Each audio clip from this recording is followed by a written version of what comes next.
হবে, কোনো দোকান পাশার বসানো যাবে না। এরপরেও জোর করে কিছু লোক দোকান বসানোর চেষ্টা করছেন।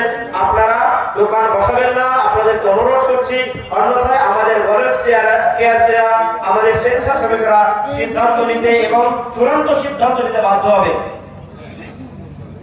সম্মানিত মুসলিম সমাজ, আমরা সবাই জানি আমাদের কাছে দুইটি জীবন, একটি হচ্ছে আখিরাতের জীবন আর তার আগে হচ্ছে পরকালের জীবন, যে জীবনে আমরা বসবাস করছি। আমরা এখান থেকে আখিরাতে কে কি পাবো, কে কেমন পুরস্কার পাবো তার আমল এখানে করছি। এখানে আমাদের যেমন যেমন আমল হবে আমরা তেমন তেমন আখিরাতে তার ফল পাবো। অত্যন্ত বুদ্ধিমান ওরাই যারা পৃথিবীতে আসার পর পৃথিবীর মোহে মুগ্ধ না হয়ে বরং যতটুকু পৃথিবীকে দরকার ততটুকু গ্রহণ করে আখিরাতের জন্য সে ভাববে, সেখানকার জন্য ত্রুটি সংগ্রহ করবে। মন খোলা ওই প্রকৃতপক্ষে ব্যর্থ ওরাই, ওই ব্যক্তি ব্যর্থ যে আখিরাতকে ভুলে গিয়ে এখান থেকে আল্লাহ তাআলা বলছেন বাল তুসিরুনাল হায়াতাদ দুনিয়া ওয়াল আখিরাতু খায়রুন ওয়া আবকা। তোমরা পার্থিব জীবনকেই প্রাধান্য দিচ্ছ, অথচ আখিরাত হচ্ছে তোমাদের জন্য কল্যাণময় ওয়া আবকা এবং দীর্ঘস্থায়ী। এই দুনিয়ার জন্য তোমরা যা নিচ্ছ, যা গ্রহণ করছো, যা বানাচ্ছ, এগুলো উত্তম নয়। যেটা আখিরাতের জন্য তোমরা বানাচ্ছ সেটা হচ্ছে উত্তম। দুনিয়ার জন্য যেগুলো তোমরা তৈরি করছো সেগুলো স্থায়ী নয়, কিছুদিন পরেই তার অস্তিত্ব শেষ হয়ে যাবে। আর আখিরাতের জন্য তোমরা যা করছো সেটা দীর্ঘায়ু, সারা জীবন পর্যন্ত তার নিজের অবস্থায় অবিচল থাকবে, তার কোনো ক্ষয় হবে না। বন্ধুগণ, এই আয়াত আমাদের সবার জানা আছে। এটাকে কেন্দ্র করে আমরা মূলত আজকে জালসাতে এসেছি, অনেক আমল করছি, দান করছি, সব কিছু আখিরাতকে কেন্দ্র করে। যে দুই সন্তানকে আপনারা আমাদের সামনে দেখছেন, মাসুদুর রহমান, উদয় শেখ, এর বাড়ি মমিনাবাদ, এটা আমার নিজের ছেলে, একজন মাস্টার মশাই ছিল উদয় শেখ। তো এই দুইজনকেও তাদের পিতামাতা আখিরাতকে কেন্দ্র করে পড়িয়েছেন। আমিও আখিরাতকে কেন্দ্র করে পড়িয়েছি, মাদ্রাসায় দিয়েছি। একজন মাস্টার মশাই, ওর বাবা, উনিও তাই করেছেন, আখিরাতকে কেন্দ্র করে পড়াতে দিয়েছেন। এই যে ইসলামী বিদ্যা এবং কোরআনের শিক্ষা, কোরআন হচ্ছে পৃথিবীর সর্বশ্রেষ্ঠ গ্রন্থ এবং আল্লাহ তাআলাকে পাওয়ার জন্য একমাত্র গ্রন্থ। কোরআন বাদ দিয়ে আল্লাহকে পাওয়া যাবে না, কোরআন বাদ দিয়ে আখিরাত পাওয়া যাবে না। কোরআনকে ভালো না বাসলে আল্লাহর ভালোবাসা পাওয়া যাবে না, কোরআনকে না মানলে আল্লাহকে মানা যাবে না। সেই জন্য পৃথিবীর সব চাইতে মূল্যবান যে বস্তু আল্লাহ তাআলা আমাদেরকে দিয়েছে তার মধ্যে অন্যতম হচ্ছে আল কোরআন। এই কোরআনকে মুখস্থ করা এটা খুব সহজ কাজ নয়, এটা খুবই কঠিন কাজ, আপনারা জানেন এটা খুবই কঠিন কাজ। কিন্তু কোরআন মাজিদের যে সমস্ত নিজস্ব তার ক্ষমতা আছে, কোরআনের নিজস্ব কিছু ক্ষমতা আছে, ওই ক্ষমতা পৃথিবীর কোনো কিতাবে নেই, কোনো গ্রন্থে নেই। ওই ক্ষমতাগুলির একটি ক্ষমতা হলো যে কোরআন যখন পড়বে, কোরআনকে কোরআনের মতো করে যখন কেউ পড়বে, তখন সে হাজারো দুশমন যদি হয় কোরআনের, তাকে একবার না একবার দাঁড়িয়ে শুনতে হবে। এই যে আকর্ষণ পৃথিবীর কোন গ্রন্থে না।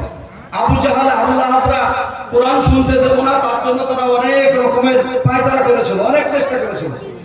যখন সাহাবায়ে কেরাম হযরত আবু বকর সিদ্দিক রাদিয়াল্লাহু তাআলা আনহু, নবী করিম সাল্লাল্লাহু আলাইহি ওয়াসাল্লাম নিজে কোরআন যখন পড়তেন, তখন এবার ওরা ওই কোরআনের মধুর টান শুনে তারা ব্যাকুল হয়ে পড়ত। রাত্রির অন্ধকারে, তখন যেরকম লাইট ছিল না, গ্রামে পুরো অন্ধকারই ছিল, রাত্র অন্ধকারে কেউ আসতো, কোরআন শুনতে আসতো। এরপরে কোরআন যখন শোনা শেষ হতো, এবার তারা ওখান থেকে পালাবে, বাড়ি যাবে। এবার বাড়িতে থেকে দেখছে যে আবু জাহলের সাথে আরেকটা নেতার দেখা। কি বাবা তুমি কেন? তুমি কেন? সবাই কোরআনের জন্য, কোরআনের বিরোধিতা দিনে কিন্তু রাত্রেবেলায় যখন কোরআনের মধুর সুর দিয়ে যখন পড়া হচ্ছে তখন আর কোরআনের যত বড় সত্য হোক সে আর স্থির থাকতে পারে না। বন্ধুগণ, এই হচ্ছে একটা কোরআনের আকর্ষণ। দ্বিতীয় কোরআনের যেটা আকর্ষণ সেটা হচ্ছে কোরআনের নিজস্ব পাওয়ার, যে পাওয়ার কারণে মানুষের ব্রেনে গেঁথে যায়, মানুষের ব্রেনে কপি হয়ে যায়। আপনারা জেরক্স করেন, জেরক্স করতে গিয়ে যে কপিটা দেখতে পান, যা মেশিনে ঢোকালেন তাই চলে আসে। তো এই যে পুরো কোরআনটা আপনার ভেতরে থাকা, এটা আর পৃথিবীর কোনো গ্রন্থ নয়, পৃথিবীতে কোন গ্রন্থ কারোর পক্ষে সম্ভব নয়। এটা প্রথম থেকে আজ পর্যন্ত একদম চ্যালেঞ্জ আকারে মুসলিমরা গোটা বিশ্বকে চ্যালেঞ্জ দিয়েছে, কারোর পক্ষে সম্ভব নয় করা এগুলো যে নিজের পুরো একটা বইকে আয়ত্ত করবে। বন্ধুগণ, ইন্না নাহনু নাযালনা যিকরা ওয়া ইন্না লাহু লাহাফিজুন। আল্লাহ বলেন কোরআনকে আমরা অবতীর্ণ করেছি, এই কোরআনকে আমরা অবতীর্ণ করেছি, এই কোরআনকে রক্ষা করার দায়িত্ব আমাদের। কাদের? আল্লাহ বলেন আমাদের দায়িত্ব। কাজে এই কোরআন যে কোনো উপায়ে হোক আল্লাহ তাআলা মুখস্থ করাবেন। কাদেরকে দিয়ে? এই কোটি কোটি ছেলেকে দিয়ে। এদের ব্রেন অত ভালো নয়, এদের ব্রেন অত ভালো নয়। এরা আপনার রবীন্দ্র ঠাকুরের মতো ব্রেন এদের নেই, ঈশ্বরচন্দ্র বিদ্যাসাগরের মতো ব্রেন নাই। এটা মুখস্থ করার জন্য প্রচুর ব্রেনের দরকার। এগুলো ওই বড় বড় যারা ট্যালেন্টেড তাদের কাছে নিয়ে যান, এক কথা মুখস্থ করতে হিমশিম খেয়ে যাবে। ব্রেন এদের নাই। কিন্তু কোরআনের বিশেষ একটা রহমত, আকর্ষণ, যে কোরআনকে যেই মুখস্থ করবে আল্লাহ তার ব্রেন খুলে দেবেন। এটা অন্য কোনো কিতাবের ক্ষেত্রে হবে না। আপনি কি ভেবেছেন এই যে ছেলেটা দুই চোখের অন্ধ, এই দুই চোখের অন্ধ পৃথিবীর এমন কোন গ্রন্থকে উনি আসলে দেখি যে দুই চোখের অন্ধ আশা করছে সেই গ্রন্থটাকে মুখস্থ করতে কারোর পক্ষে সম্ভব নয়। এটা কিসের আকর্ষণ? কোরআনের নিজস্ব আকর্ষণ, এছাড়া পৃথিবীতে আর কোনো গ্রন্থ নাই। বন্ধুগণ, তৃতীয় যেটা কোরআন মাজিদের নিজস্ব শক্তি, সেই শক্তি হচ্ছে কোরআনের নিজস্ব বক্তব্য। এই বক্তব্য এমন বক্তব্য, যদি কেউ কোরআনের বিরুদ্ধে লিখতে লাগে, কোরআনের বিরুদ্ধে বলতে লাগে, তো কোরআনের কাছাকাছি চলে আসলে সে। তো পৃথিবীতে আমরা দেখেছি অনেক ব্যক্তি, দেখেছি অনেক বৈজ্ঞানিক, অনেক সাহিত্যিক, অনেক ইতিহাস আমাদের সামনে আছে। আপনারা তাদের জীবনী পড়বেন, দেখবেন ও এসেছিল কোরআনের ভুল ধরতে, কোরআনের ভুল ধরতে এসেছিল। কোরআনের ভুল ধরতে তো কোরআন পড়তে হবে, পড়তে হবে না? কোরআন পড়তে হবে। এবার কোরআন পড়তে পড়তে কোরআন নিজের মহব্বতে তাকে এমন ভাবে নিজের দিকে টেনে নিয়েছে যে কোরআনকে নিজের দিল সে দিয়ে দিয়েছে, আর কোরআন ছেড়ে সে পালাতে পারে না। আল্লাহর রহমত, পৃথিবীর আর কোন গ্রন্থ নেই যে নিজস্ব রহমতে, নিজস্ব আকর্ষণে মানুষকে টানবে। তো আমরা গোটা পৃথিবীতে যারা কোরআনের শত্রুতা করছে, এখন চলছে শত্রুতা, চলছে কোরআনের মাদ্রাসা শত্রুতা, হাফেজের শত্রুতা, হাফেজ থেকে মারছে, ট্রেন থেকে নামিয়ে বাচ্চা থেকে। এই পাগড়িগুলো দেখে আপনার যখন পাগড়ি দেখছে, মুখে দাড়ি দেখছে, তখন শয়তান তাদের মাথায় চাপছে, জোর করে জয় শ্রীরাম বলা করাচ্ছে। তো ওই সমস্ত লোকে যদি আমরা হেদায়েতের দোয়া করি এভাবে, যে তোমরা একবার কোরআন পড়ো, তুমি একবার কোরআনটা পড়ো, কোরআন পড়ার পর তুমি কোরআনকে ছেড়ো, পড়াও তোমার ইচ্ছা, তুমি কোরআনকে একবার পড়ো। আমরা তাদেরকে আহ্বান জানাই, তাদেরকে আমরা বলি। তো যখন মানুষ কোরআন পড়তে শুরু করবে, তখন কোরআন পড়তে লাগলে আর আমাদের কিছু বলতে হবে না, কোরআন নিজেই তাকে ডেকে নেবে। যাক, তো এই গ্রন্থ এরা মুখস্থ করেছে। নবীজি একটা হাদিসে বলেছেন যে প্রত্যেক ব্যক্তি যাকে যার জন্য তৈরি করা হয়, তাকে তার জন্য সেই কাজ থেকে সহজ করে দেওয়া হয়। তো এদেরকে আল্লাহ তাআলা বাছাই করেছিলেন দুইজনকে, যে হাফেজ বানাবো। 2025-এর মহরমে জালসাতে তাদেরকে হাফেজ আকারে পেশ করবো, এটা আল্লাহর ইচ্ছা ছিল। আল্লাহ যদি ইচ্ছা করেছিলেন, তাই তার চোখ না থাকার বড় কোরআন তার জন্য সহজ করে দিয়েছেন, এবং একও কোরআন মাজিদকে আপনার মুখস্থ করতে সহজ করে দিয়েছে। এটা আল্লাহর ইচ্ছা, এছাড়া আপনার সম্ভব ছিল না। বন্ধুগণ, এখন যেটা বিষয়, আমি আপনার সামনে একটা আয়াত পড়েছিলাম, সে আয়াত আল্লাহ তাআলা বলছেন, ইয়ারফা'ুল্লাহু আল্লাযীনা আমানু মিনকুম ওয়াল্লাযীনা উতুল ইলমা দারাজাত। যারা ঈমান আনে এবং যাদের কাছে ইলম আছে, যারা ইলম অর্জন করে, তো তাদের মর্যাদা আল্লাহ তাআলা বাড়াতে থাকবে, তাদের মর্যাদা প্রচুর বাড়বে। এই মর্যাদা কোথায় বাড়বে? এই মর্যাদা প্রথমত দুনিয়াতে তো বাড়বে। যারা কোরআন মুখস্থ করলো তাদের মর্যাদা তো দুনিয়াতে বাড়বে, আর দুনিয়াতে বাড়ার পরে এদের মর্যাদা আল্লাহ রাব্বুল ইজ্জত আসল যে জায়গা আমরা যেখানে যাওয়ার জন্য যাত্রা আমাদের শুরু করেছি, মাগরিবের নামাজ পড়লাম, ইশা পড়লাম, ফজর পড়বো, দান করছি, যে জায়গাতে সুখ নেওয়ার জন্য আসল ঠিকানা আমাদের যেখানে আছে, সেই জায়গাতে এদের যে মর্যাদা, সেই মর্যাদায় আমরা পাত্তা পাবো না। কথা বুঝতে পেরেছেন? এদের মর্যাদা আমরা পাত্তা পাবো না ওখানে।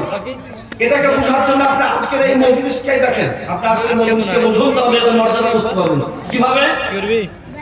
আপনার গ্রামে প্রধান আছেন, মেম্বার আছেন, এমএলএ থাকতে পারে, ইঞ্জিনিয়ার থাকতে পারে, ডাক্তার থাকতে পারে, আরো কেউ থাকতে পারে। তো আজকে এই জালসাতে নেতৃত্ব ওরা কেউ দিতে পারছেন না? আলেম ওলামা পাঞ্জাবি পড়া লোকেরা দিচ্ছেন, বলুন? আমরা দিচ্ছি। আর সেই সাথে আমাদের সঙ্গে আরো অনেক আছেন, মাস্টার আছেন, হাজি সাহেব আছেন, আলেম কিন্তু না। ওরা আপনার কি ওই দাঁড়ালে করে লাঠি দিলেন, কোরআন দিলেন, সার্টিফিকেট দিলেন। তো এরা কারা? এরা এই কাজের সঙ্গে সংশ্লিষ্ট আছেন বলেও তাদের মর্যাদা তো এই দৃশ্যই হবে আখিরাতে। আখিরাতে কি হবে? এই জালসার মাহফিল অন্য কারো নয়, এখানকার মালিক কারা? আমরা, এবং কারা? যারা মাদ্রাসার দায়িত্বশীল তারা। আমরা এবং যারা মাদ্রাসার দায়িত্বশীল তারা।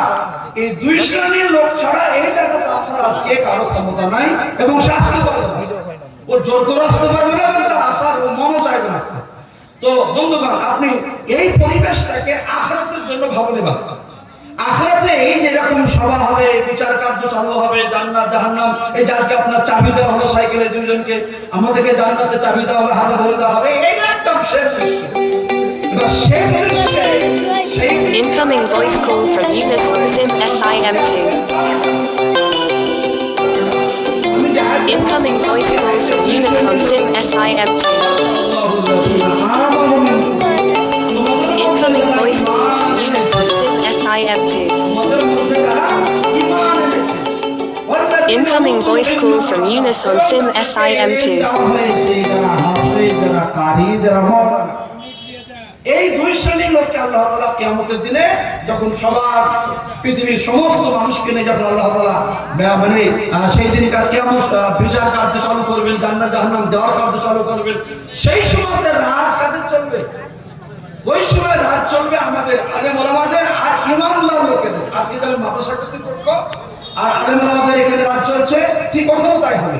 বন্ধুগণ, সেই জন্য আমি আপনাদের সবাইকে যেটা বলতে চাইবো, প্রথমত যে এই যে হাফেজ দুইজন, এরা হাফেজ হয়েছেন, কিয়ামতের দিনে এদের নেতৃত্বে আমাদের থাকতে হবে।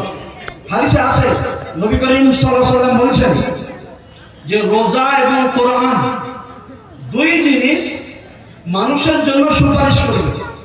কোরআন বলবে, ইয়া আল্লাহ, রাত্রিবেলায় আমি তার ঘুম কামাই করেছিলাম, আমি এই হাফেজকে ঘুমাতে দেইনি, হাফিজকে ঘুমাতে দেইনি, ঘুম কামাই করে আমাকে পড়া করিয়েছি। আর রোজা বলবে, হে আল্লাহ, আমি রোজাদারকে দিনের বেলায় খেতে দেয়নি, আজেবাজে কাজ করতে দেয়নি, আমি রোজা তার জীবনে লাগামা করেছিলাম, কোনো কিছু আমার জন্য সে করতে পারেনি। যে রোজাদার নয়, সে যা ইচ্ছা তাই খেয়েছে, যা ইচ্ছা তাই করেছে। তো এই রোজা আর কোরআন দুই জিনিস আল্লাহকে বলবে যে আল্লাহ সুপারিশ করার অধিকার দাও। কোরআন এবং রোজা সুপারিশ করবে এদের জান্নাতের জন্য, আর এদেরকেও আপনার সুপারিশ করার অধিকার দেওয়া হবে। কিয়ামতের নেতৃত্ব আলেম ওলামাদের হবে, বিশেষ করে হাফেজদের মর্যাদা সেখানে প্রচুর হবে। বন্ধুগণ, সেজন্য আমি প্রথমত যারা আপনারা আছেন তাদেরকে বলতে চাইবো, এদের সম্মান, এদের লালন পালন, এদের দায়িত্ব গ্রহণ করা এবং এদের সঙ্গে থাকা, এটা আপনাদের করতে হবে। যেমন মাদ্রাসার সঙ্গে যারা যুক্ত আছেন তারা এই মঞ্চে এসে নেতৃত্ব দিলেন, ঠিক এদের সঙ্গে যদি আপনারা যুক্ত থাকেন, তাহলে মূলত এদের বদৌলতে আপনারা জান্নাতে আল্লাহর কাছে যেতে পারবেন, আল্লাহর কাছে সম্মান পাবেন। দ্বিতীয় যে কথা আমি এদের দুজনকে বলতে চাইবো, সেটা হলো, একটি হাদিসের মধ্যে আছে যে আল্লাহ তাআলা বলেন, আল্লাহ রাসূল বলছেন যে আল্লাহওয়ালা কিছু মানুষদের মধ্যে কতগুলো মানুষ আছে যারা আল্লাহরই বান্দা, আল্লাহওয়ালা, আল্লাহ